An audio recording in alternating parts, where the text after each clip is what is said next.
There's a question haunting the Cleveland Browns today. Was Kevin Stefanski protecting the team or sabotaging it? His decision to continue starting. Dillon Gabriel, despite one of the worst statistical runs in the league, has puzzled analysts and divided fans.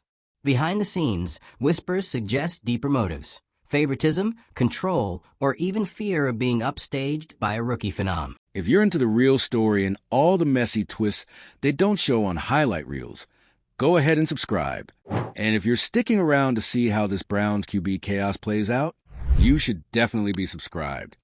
Shedeur Sanders, the young quarterback with elite precision and undeniable charisma, remains benched, not because of performance, but politics. And with Deion Sanders publicly voicing concern about his son's treatment, the optics grow worse by the... What's unfolding in Cleveland isn't just about play calling. It's about principle. A coach's loyalty must always serve a team, not personal pride. By sidelining Shedeur Sanders, the Browns risk alienating both their fan base and their future. Dillon Gabriel's continued struggles are proof enough that change is overdue. The franchise has reached a point where leadership must confront its reflection. Either admit the mistake and correct course, or watch its foundation crumble under the weight of its own ego. Kevin Stefanski just got fired, and honestly, what took so long? After weeks of fan outrage, brutal headlines, and an on-field disaster that played out like a slow-motion car crash, the Cleveland Browns finally snapped out of their delusion and did what everyone else saw coming. They cut ties with a man at the center of what might be one of the most baffling, ego-driven decisions in recent NFL memory: sabotaging the development of Shedeur Sanders. Yes, that's Shedeur Sanders, the first overall pick, the highly touted rookie, the future franchise quarterback. The guy fans have been begging to see since week one. The son of Deion Sanders. The player who's become the symbol of everything this team could be, if only the coaching staff hadn't done everything in their power to bury him behind a starter who's quite literally losing games. Let's not sugarcoat this. Dillon Gabriel's performance has been a mess. Multiple interceptions, missed reads, stalled drives. The Browns' offense has been stuck in quicksand, and every time fans thought they might see a shift, some kind of spark, Stefanski shut it down. Again and again, he insisted on starting Gabriel, despite overwhelming evidence that it wasn't working. And not just needs more time not working. It was actively tanking the season levels of bad. So when fans filled the stadium with chants for Sanders, when analysts lit up post-game shows with calls for change, when social media turned into a live feed of desperation, Stefanski didn't just ignore it. He doubled down. And that's where this went from a bad football decision to something deeper. This wasn't about scheme or patience. This was about control. There are strong reports pointing to favoritism, a possible personal bias, a fear of being proven wrong. Stefanski's refusal to bench Gabriel didn't feel tactical, it felt personal. Like he couldn't admit that the quarterback he backed was failing. Like starting Sanders would be an admission that the plan had gone off the rails. And so, week after week, Shedeur sat. And every game that slipped away made the decision look worse. It became impossible to defend. And it wasn't just the fans and media saying it. The pressure was mounting internally. There were whispers of locker room frustration, concerns that the head coach was prioritizing ego over success. And honestly, how else do you explain it? You have a generational talent on the bench during a crisis. You're losing games. The offense can't function. And the answer is to do nothing? That's not leadership. That's sabotage. Shedeur Sanders didn't come into this league as a question mark. He came in as a quarterback with elite talent, a strong character, and a clear path to be the face of a franchise. But instead of building around him, Stefanski buried him, refused to give him meaningful snaps, refused to even test him in real game scenarios. And now the Browns are facing the consequences of that. Because this wasn't just about one season. This was an evaluation year for Sanders. A year to grow, to lead, to fail and bounce back. To start writing the future of the Cleveland Browns. And instead, that future was left on the bench while fans watched a painfully dysfunctional offense stumble through a winnable season. There's a reason why people are calling this one of the most self-inflicted disasters in recent Browns history. And yes, that's saying a lot. It's not just the wasted games. It's the damage done to a player's momentum.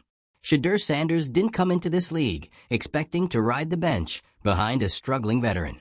He came in ready to work, lead, and compete. But the Browns didn't give him a chance to even try. Now there's a real concern he might ask to leave. And who could blame him? You don't treat the #1 pick like a developmental afterthought. Not when your team is crumbling. Not when he's clearly your best shot at turning things around. If the Browns lose Sanders because of this, it won't just be a missed opportunity. It'll be a franchise-altering mistake. And the timing? Couldn't be worse.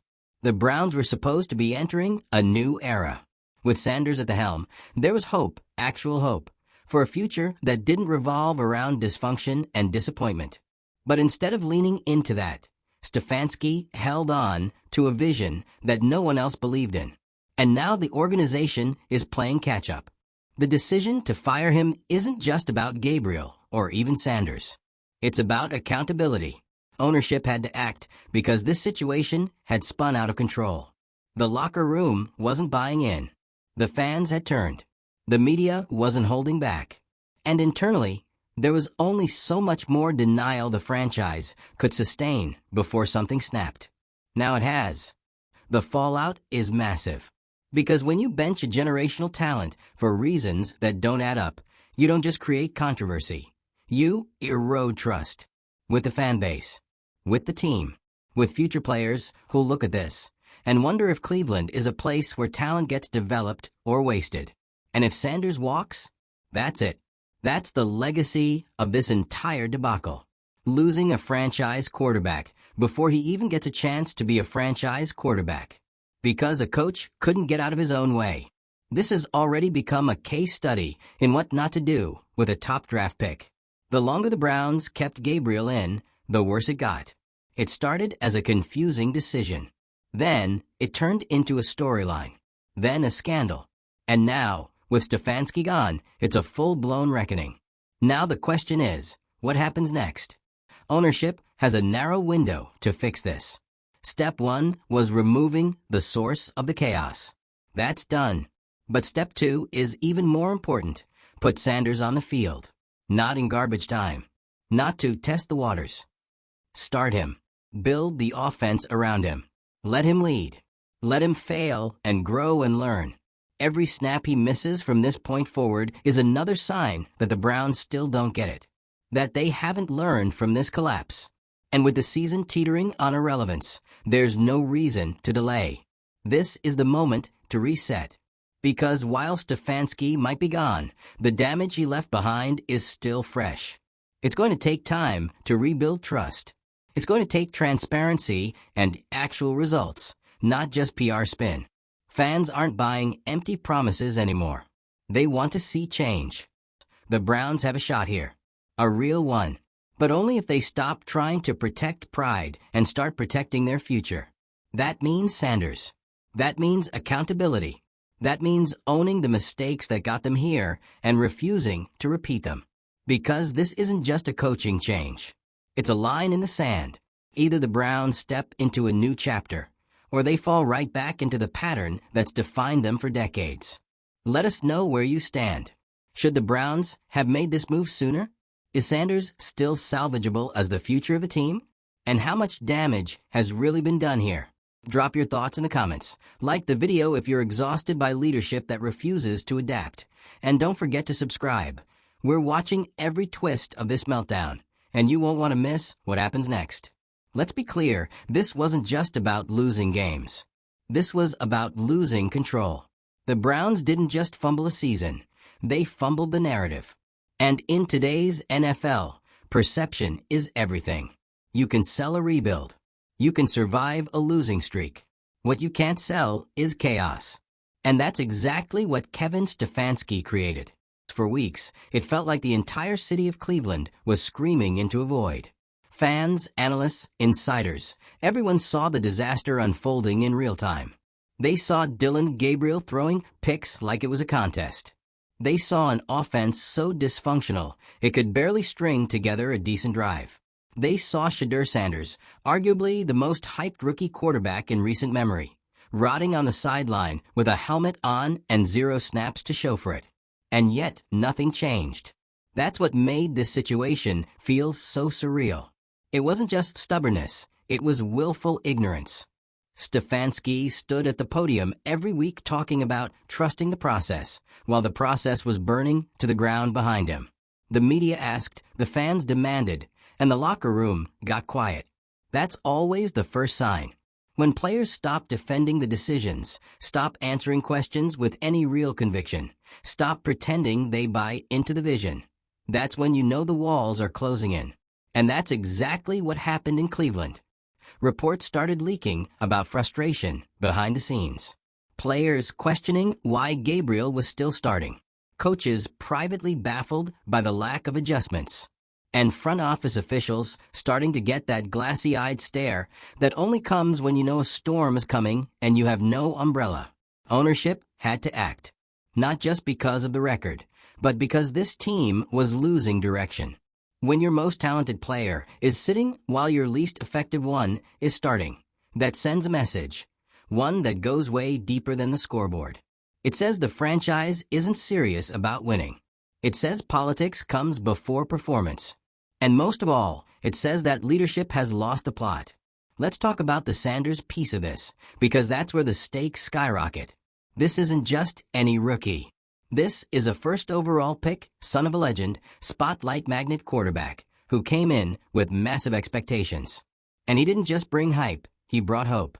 This was supposed to be the guy to reset the Browns' identity, to finally give Cleveland a quarterback who wasn't just talented, but marketable, charismatic, a face of the Browns?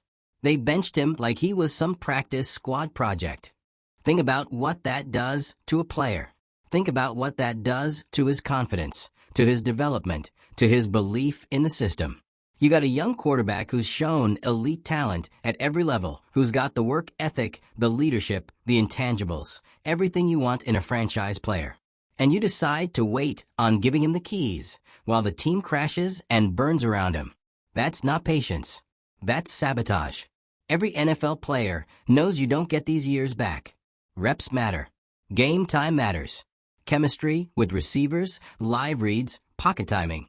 It all has to be learned on the field. Holding Shedeur Sabotage out of meaningful snaps during a lost season isn't just a missed opportunity. It's malpractice. The Browns didn't just slow down his development, they stalled it on purpose. And for what? To protect a coach's, because let's be honest, this wasn't strategy. This wasn't some long-term vision. This was ego. Stefanski bet on the wrong guy and didn't want to eat the L. He thought he could outlast the noise. And now he's out of a job. The fallout from this is going to ripple far beyond this season. Because Shedeur Sabotage holds leverage now. If he wants out, the Browns can't stop him. And don't think for a second there aren't teams already watching this drama unfold, waiting to pounce. Teams with offensive lines. Teams with smart play callers. Teams that would build their entire system around Sabotage tomorrow if they had the chance. Cleveland cannot afford to lose him. They just can't. Not after spending that pick. Not after selling the future on his name. Not after the way the fans bought in. If Shedeur walks, the message will be deafening. Cleveland wasted another one. Another shot at relevance. Another shot at building something real. The franchise's reputation is already shaky. Lose Sabotage, and it's radioactive. So now, the Browns are on the clock. The next move isn't just about salvaging a season. It's about salvaging a legacy. Whoever steps in next, as head coach, doesn't have the luxury of easing into the job. They've got to clean up this mess immediately. That means starting Sabotage. Not in week 14. Not in garbage time. Now. And ownership better be in the room for every major decision from this point forward. Because this entire fiasco exposed something even deeper than a bad coaching call. A total leadership vacuum. No one stepped in early enough. No one stopped the spiral. No one said, hey, maybe we shouldn't let our rookie quarterback collect dust while our starter melts down every week. The Browns can't afford silence anymore. They need to be transparent. They need to be aggressive. And they need to show, in no uncertain terms, that Shedeur Sanders is the future. Not next year. Not in theory. Right now. And fans? They're done waiting. This fan base has been loyal through decades of dysfunction. They've bought jerseys, filled seats, and stood by this team through chaos that would have broken any other market. What they got in return this year was another avoidable catastrophe. Another instance of leadership choosing the wrong hill to die on. They deserve better. So does Shedeur. So now what? It's time for a total reset. Start Sanders. Build the game plan around his strengths. Give him the room to grow and the protection he needs. Rally the team around him. Let the veterans know this is the direction. Let the fans know this isn't just another rebuild, it's a restart. Because if the Browns don't get this next chapter right, there won't be another one. They've already tested the limits of loyalty, of patience, of credibility. One more misstep, and the damage becomes irreversible. And here's the part that really stings, not just for fans, but for everyone watching this unfold from the outside. The Cleveland Browns had a blueprint for success. A golden ticket in the form of Shedeur Sanders. A fresh start. A clean slate. And somehow, they managed to crumple it up and light it on fire, just to protect one coach's ego. That's what this was. Let's stop pretending. This wasn't about development timelines. It wasn't about Shedeur needing to learn behind a veteran. That's the kind of excuse teams give when they're winning, or when the guy starting isn't actively throwing away the season. Dillon Gabriel wasn't a bridge. He was a roadblock. And Kevin Stefanski stood behind that roadblock week after week, telling everyone to trust the direction. But the direction was backwards. Fans weren't just frustrated, they were insulted. Stadiums were echoing with chants for Shedeur. Local media was calling for change. Even national commentators, people who normally ignore Cleveland unless something's on fire, started paying attention. And not in a good way. And what did Stefanski do? He stared it all down and said, "No, we're staying the course." The only problem? The course was straight into a brick wall. You can't preach accountability and then refuse to take any. You can't talk about doing what's best for the team when the entire locker room can see that your decisions are dragging everyone down. And you definitely can't keep a top-tier rookie on the bench when your starter is out here putting together a blooper reel every Sunday. It became personal. That's what everyone could feel, even if no one said it directly. The refusal to play Shedeur Sanders stopped making football sense a long time ago. By week 3, people were confused. By week 5, they were suspicious. By week 9, they were angry. And now, after a humiliating loss to the Jets, it's undeniable. Kevin Stefanski didn't just lose the team, he lost the... And the timing of his firing? That tells you everything. Ownership waited too long, but when they moved hard. That wasn't just a course correction. That was a statement. A message to the fan base, to the media, and especially to Sanders. We see what's happening. And we're not letting it continue. But let's not pretend this is over. Stefanski might be gone, but the damage is still fresh. The Browns now have to rebuild trust from the ground up. With Shedeur. With the locker room. And most of all, with the fans who are done being patient. Because let's be real, if Shedeur Sanders isn't starting the next game, then what was the point of all this? This is the moment. The Browns don't get many clean slates. And while this season may be a wash, what they do next will determine whether it's just another disappointment or the beginning of a long overdue shift in identity. Start Sanders. Build around him. Let him lead. Give him the opportunity that should have been his from day one. Because if they hesitate again, it's over. Not just for this year, for years. You think players and agents aren't watching how this all played out? You think future prospects are going to look at Cleveland as a place that values development and opportunity? Not after this mess. Not unless they make it right. And here's the thing. Shedeur Sanders doesn't owe this franchise anything. That's the hard truth the Browns are going to have to reckon with. They need him. He doesn't need them.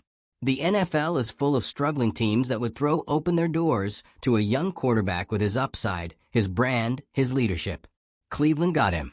And then they buried him. Now they have one shot left to convince him to stay. Because if this becomes another what could have been story, if Sanders ends up thriving somewhere else, while Cleveland slides back into irrelevance, that's not just a bad look. That's legacy shattering. That's the kind of failure that hangs over a franchise for a decade. And let's not forget the bigger picture. This wasn't an isolated incident. This whole debacle exposed serious flaws in the Browns' internal culture.